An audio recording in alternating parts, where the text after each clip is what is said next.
Olá, amados de Abba, nosso Pai, que alegria estar outra vez aqui em contato com você e através desse programa nós podermos ter esse relacionamento.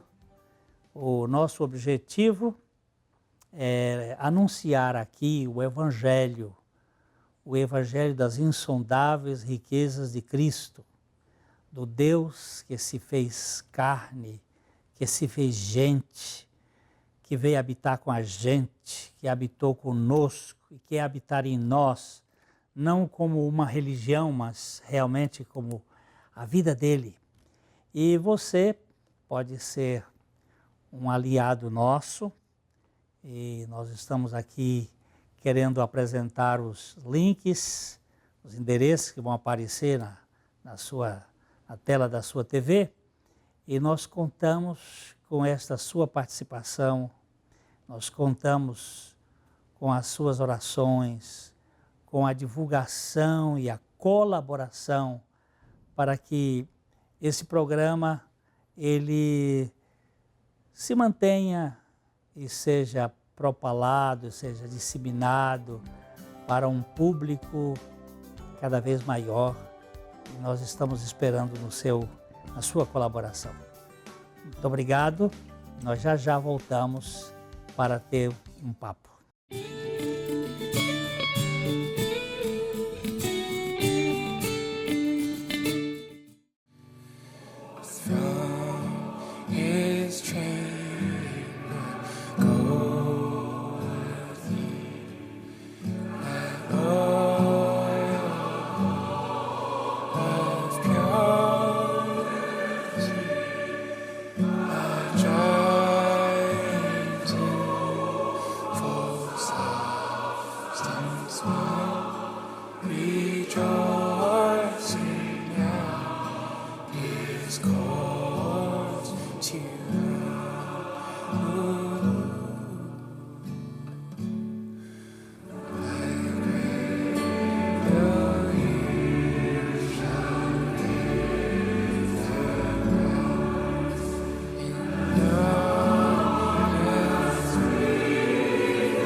Hoje nós gostaríamos de conversar um pouquinho sobre a humildade em seu verdadeiro leito. A gente diz que ser cristão é ser um crucificado com Cristo e é viver sobre os efeitos desta realidade espiritual. Não é simplesmente pertencer a uma igreja, não é fazer parte de algum sistema. Também queremos dizer que não há sindicato na fábrica de fazer crucificado. Ou seja, você não tem direitos. Lá na cruz, Deus teve uma obra para nós e nós não temos assim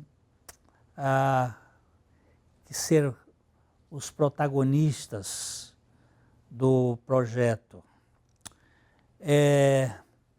Não basta confessar com a boca que eu estou crucificado com Cristo. Eu já fiz isso também. É preciso levar nos lombos a cruz de Cristo no seu estilo de vida. Um discurso correto é interessante, mas é preciso ter mais do que um discurso correto, é o curso de vida. A gente tem falado aqui sobre o espírito da cruz, que ele encarna a condição de crucificação, de co-crucificação. O apóstolo Paulo foi um religioso de carteirinha. Ele era um um judeu fariseu que tentava ser o que ele não podia ser, mas aparentemente era. Mas quando ele se tornou um discípulo de Jesus, ele viu as coisas de um modo totalmente diferente deste sistema religioso e fariseu. E ele disse em Gálatas 2, 19 e 20, eu vou usar esta versão aqui, em que ele diz assim: eu explico o que aconteceu comigo. O que foi que aconteceu com você, Paulo? Eu tentei guardar as regras e me esforçar para agradar a Deus, mas isso não funcionou. Eu tentava fazer o máximo, mas não era este o meio. Então, ele diz assim: eu desisti de ser um homem da lei para me tornar um homem de Deus. A vida de Cristo me mostrou como fazer isto e me deu capacidade para viver assim. Eu me identifico totalmente com Ele. De fato, eu fui crucificado com Cristo. Meu ego não ocupa mais o primeiro lugar. Pouco me importa parecer justo ou ter um bom conceito entre vocês.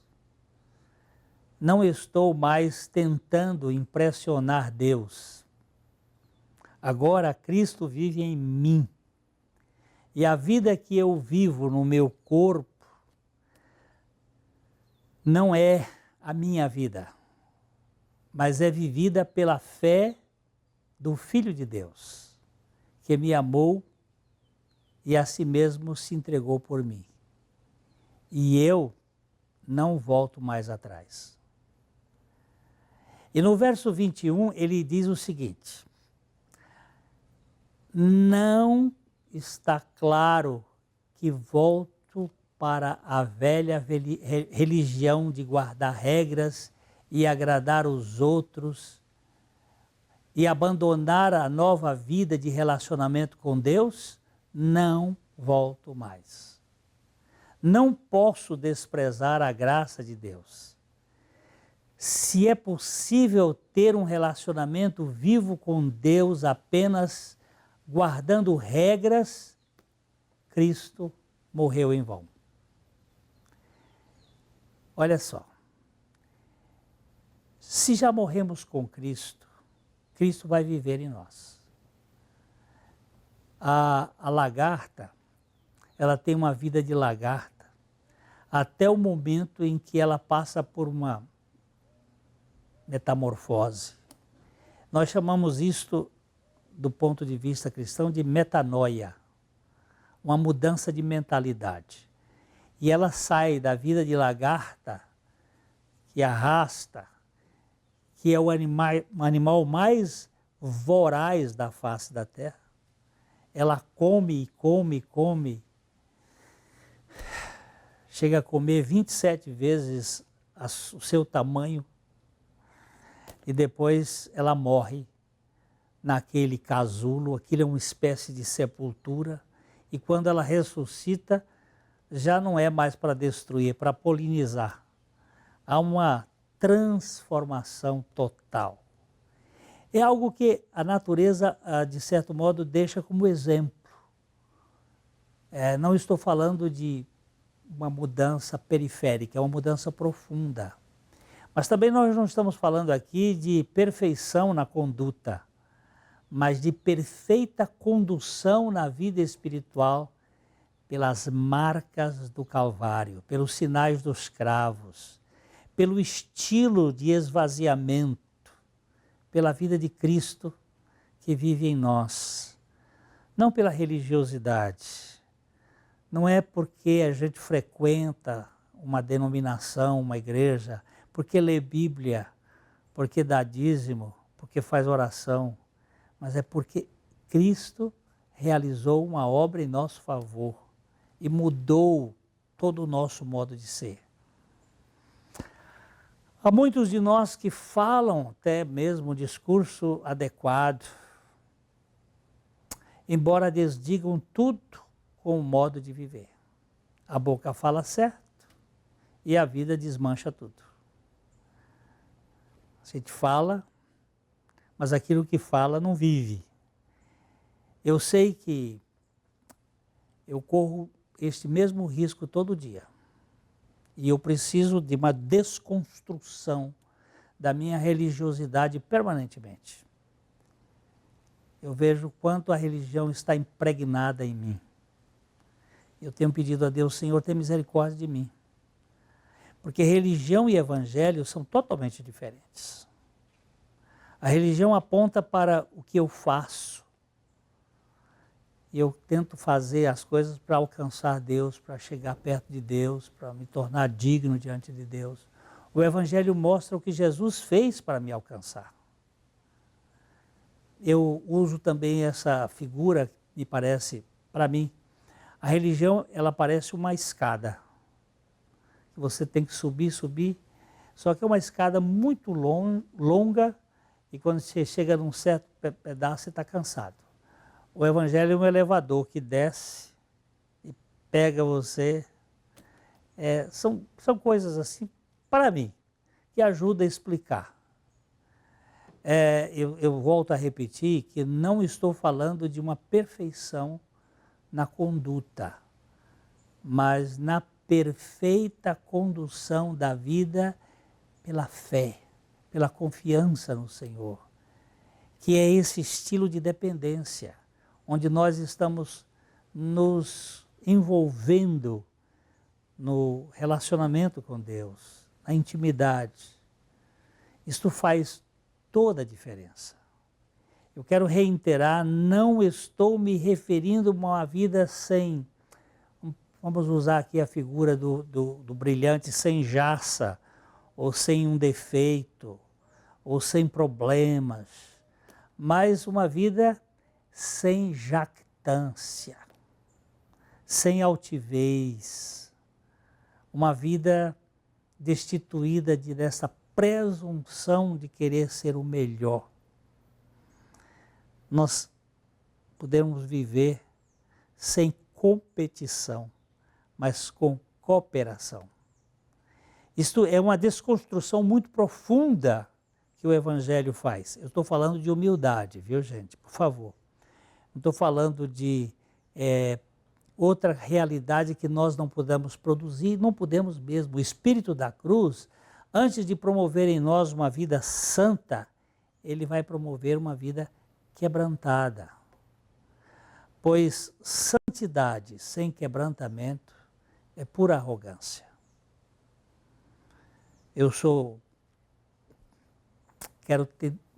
Quero parecer melhor do que você. Até nas coisas menores, mas não é isso. É saber que eu dependo e você depende da suficiência de Jesus. Nada pode ser mais falso do que um santo empinado, um santo emproado. Às vezes a gente olha a pessoa e diz assim, puxa, que pessoa boa. Convive com ela, anda com ela. Aí você vai verificar como é difícil. Então, a santificação sem quebrantamento é uma contradição de termos. Tanto como dizer que um pecador é humilde de espírito. Não existe isso. Nós somos duros na corda. E precisamos de um trabalho de Deus para nos levar à dependência dele. Muitos pensam que estão quebrantados quando estão apenas sob o manto roto da aparência, fingindo pobreza ou baixa estima para chamar a atenção do seu modo de viver, mantido para impressionar a turma da arquibancada. A gente faz aquela carinha piedosa, mas ali reside um soberbo, um déspota daqueles maiores. E às vezes eu assino com esse nome, sou eu mesmo. Então a gente vai parar um pouquinho aqui para nosso intervalo, mas eu vou pensar um pouquinho com você depois, como é que Deus vai fazer com a gente para nos quebrantar e nos manter humildes e dependentes sem ser rasteiro. Já já.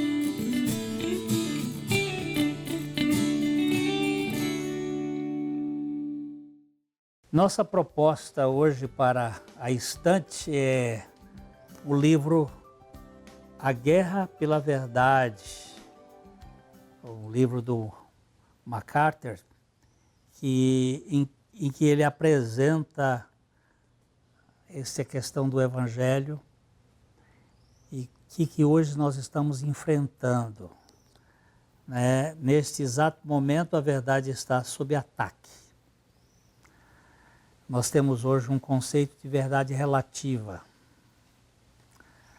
É uma verdade que só é para mim. Mas eu acho que não existe matemática relativa. 2 mais 2 são 4 em qualquer lugar. O problema é que eu só tenho uma pseudo-verdade, ou uma interpretação da verdade que eu chamo de verdade. E isso faz parte da arrogância humana. E nós queremos dedicar esse livrozinho aqui para ajudar a cada um de nós a compreender que a verdade é universal. O que é verdade para um, é verdade para todos. Senão não é verdade. Pode ser um conceito, uma interpretação, mas não verdade. A gente tem falado aqui nesse bate-papo que a humildade é uma qualidade que aquele que tem não sabe que tem. Porque no dia que ele souber que é humilde, ele vai ficar orgulhoso dela. Nós precisamos mais do que de traços de humildade. Nós precisamos da realidade, do quebrantamento, no pó e na cinza. Eu tenho na minha história um fato que é imutável, a morte. Então, essa ideia de onipotência não existe. Santo Agostinho, que foi um homem que se debateu bastante para chegar a Deus, ele disse, foi o orgulho que transformou anjos e demônios, e a humildade que faz homens serem como anjos. É esse orgulho que faz a disputa. Outro dia alguém me disse assim, o casamento é uma instituição falida. Quem está dentro quer sair, quem está fora quer entrar e ficou fazendo piada. Eu disse, não é o casamento que é uma instituição falida. São as pessoas que vão para o casamento que são falidas. Eu vou perguntar para você, os times de futebol, os jogos são uma instituição falida? Não, ele gosta muito de esporte. Não. Eu digo, por que as torcidas querem matar umas às outras? Veja, às vezes você vê uma mancha de um lado, um outro do outro, querendo se matar por causa de quê? Por causa de disputa. Por quê? Porque quer ser o maior? Esse é o orgulho, é aquilo que nos leva a essa soberba de achar que nós somos melhores do que os outros. Mas sabe, uma das coisas que me chama muita atenção é o Deus de Cócoras. Um Deus como escravo de terceira categoria. Um Deus lavando pés de discípulos que um deles iria traí-lo, o outro ia negar, e ele não se furtou a lavar os pés. Este é o modelo autêntico de humildade que expressa com quebrantamento. Um Deus que desce, que se esvazia, ele que criou esse macrocosmos, entra no ventre de uma mulher, é amamentado, o Criador amamentado pela criatura. Depois esse Deus fica de cócoras para lavar pé, para expressar a dinâmica do seu amor. É aqui que eu vejo a grandeza de Deus. Não basta demonstrar ter uma mente humilde, é preciso ser um ente de fato quebrantado, que não esteja disputando posições de destaque. O espírito da cruz, que eu sempre estou batendo aqui, tem a ver nesse agir no íntimo e levar o sujeito a sujeitar-se, a ser até humilhado e desprendido dos seus direitos e fazer festa no seu espírito. É uma coisa que só um milagre acontecendo em nós. Jesus disse com precisão em Mateus 13:12, qualquer, pois, que a si mesmo se exaltar, será humilhado. E qualquer que a si mesmo se humilhar, será exaltado. Quando você se exalta, vai ter alguém que lhe humilha. E quando você se humilha, vai ter alguém que o exalte. Quando você for o agente, você vai ter um reagente em sentido contrário. Os que a si mesmos se exaltam serão humilhados. E os que a si mesmos se humilham serão exaltados. Como eu posso ser humilde sem me sentir envaidecido da minha humildade? Essa é uma questão. É a questão mais séria. Às vezes eu finjo que eu sou humilde, mas quando tiram o meu direito eu fico magoado. E aí mostra que eu não fui humilde, que eu fiz um jogo. Uma ocasião, um pregador muito eloquente,